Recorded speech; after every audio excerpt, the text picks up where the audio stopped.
Let's take a look at this 6'7" forward, recently acquired via trade by the Detroit Pistons, Bojan Bogdanovic. When you're talking about Bojan, you're obviously going to start with the three-point shooting, and if you put the defense in an unsettled situation where his man has to help, and he's at the end of the one more pass, he is going to make you pay. Catch and shoot was his most used play type, and he scored it at 1.27 points per possession. What else he does with that gravity is it creates opportunities for teammates. So I know there's a foul called here, but you saw PJ Tucker pointing at Donovan Mitchell. This is Donovan Mitchell bringing the ball down the floor in transition, but PJ Tucker is going to stay attached to Bogdanovic because he knows that's a bucket if he helps off of him. So it's one of those things where he's going to create opportunities and spacing for his teammates. You can use him in Spain pick and roll, where I think he's really good reading where he needs to get the shot. He gets his feet set quickly. He is 6'7". He doesn't have a low dip. He can shoot it, just keep it high whenever he really has to. And so he's able to get that shot off. Just a high level shooter. But even though 50% of his three-point attempts were catch and shoot, he can also do it off some movement. So here you see him running off a screen, reads it well, settles in behind, and then is able to get that shot off and knock it down. And then we go, this is obviously him playing with his national team, but you saw it a little bit with the Jazz as well. And I'm interested with the Pistons if he's able to do this just a little bit more in transition pull-ups or even off ball screens. So here you're going to see both transition ball screen, and then he actually goes to a step back, able to knock that shot down. Just a high-level shooter. Over 40% from three the past 5 seasons combined, 39% last season on almost 7 attempts per game. And then as we look at his all-around scoring package coming off a screen, he's not a guy that's going to beat you with speed and quickness, obviously, but he can be crafty. Here he's going to get into the mid-range pull-up off the spin move, knock it down. He's able to create advantages coming off screens or using that high-level shooting and the shot fake. Staying in the mid-range, I do wonder if we'll see some possessions run through him in the mid-post. I think he can pass out of this, which we'll talk about later, but you see him here go over his left shoulder with just a little fadeaway jump shot. Couple possessions later, they went right back to it. The exact same matchup. He's going to spin off to the baseline and a little bit of a floater there. So obviously he can score it in the mid-range off pull-ups or even some of that mid-post stuff. Here again, you see him in transition, bringing the ball down against a very athletic Aaron Gordon.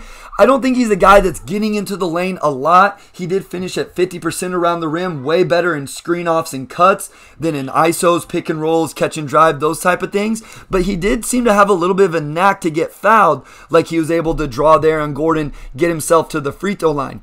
And then here we're going to see off a lift to the top, using that high-level shooting to shot fake and create an advantage, does get to the rim, is able to finish on that one. So he can do it enough. He obviously is an aging player, but he's going to be able to do it with craftiness. I think he operates a little bit better like this, where he turns these drives almost into little mini post-ups and then is able to use his body to finish like he does there. We talked about how him coming off screens with the three-point shooting, and also as three-point shooting in general creates opportunities for teammates. So here he's going to curl off a screen because you have to go over the top of it, creates an opportunity for himself to get a wide open layup there at the rim. But on this one, because of this off-ball movement, it's going to create an opportunity for a teammate. So here it causes confusion for the Nuggets. If this was a big that could step out, catch and shoot, that's a wide open bucket.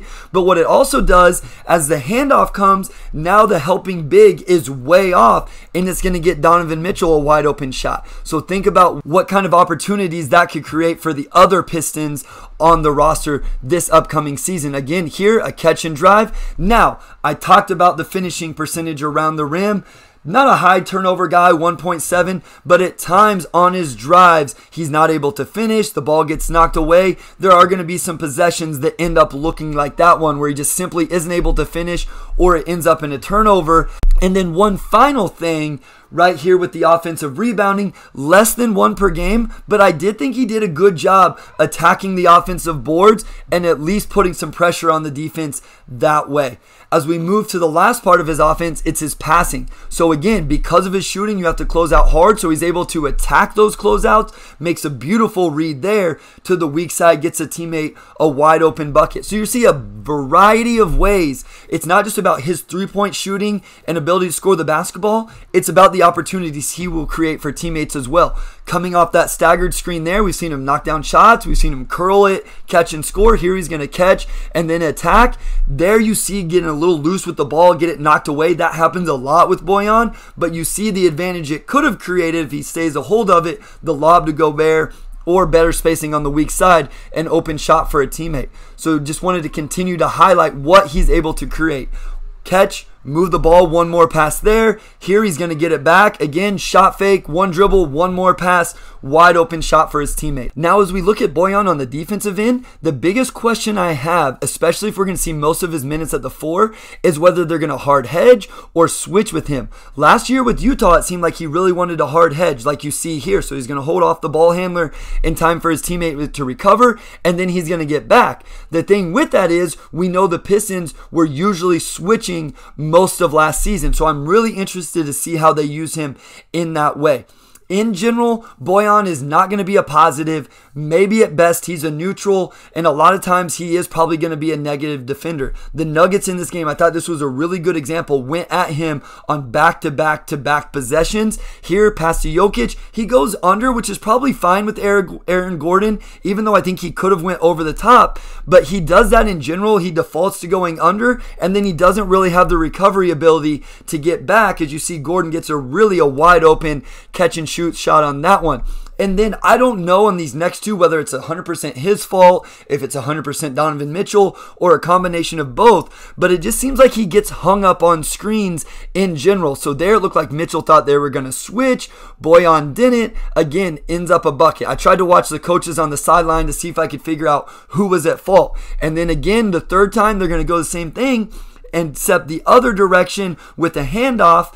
And Bojan is going to run right into Donovan Mitchell. Aaron Gordon gets a bucket at the basket. So again, I'm not saying all of those are Bojan's fault. I'm just saying he's not necessarily going to be a positive defender at all. And I think teams are going to be able to go at him. He seems to struggle to get through dribble handoffs, get back underneath the screen and recover and contest a shot. So there are limitations there. With that said, I do think he plays hard. You see he's engaged there and he's going to try. It's just there's some physical limitations, as you see then the negative, where Aaron Gordon's just able to attack him, spin off of him, and able to get a layup there. Here you see him defending another DHO. It's going to essentially just be a switch right here, and he does a good job of continuing to play. He's going to contest the best he can, but you just see the amount of separation the offensive player is able to create and get a pretty clean look at that. So he's going to play hard. It's just at his age and his physical abilities at this point, it's not always going to turn into contested shots or his ability to stay in front of guys. And then looking off ball, same type of thing. Like here he recognizes that he has two on the backside, that the hammer to the corner is probably what's going to come, so he gets down there. Now I do think he could be a little bit more engaged on this one, but he's just not able to play both of these guys very well. Maybe the way you would really like on the weak side.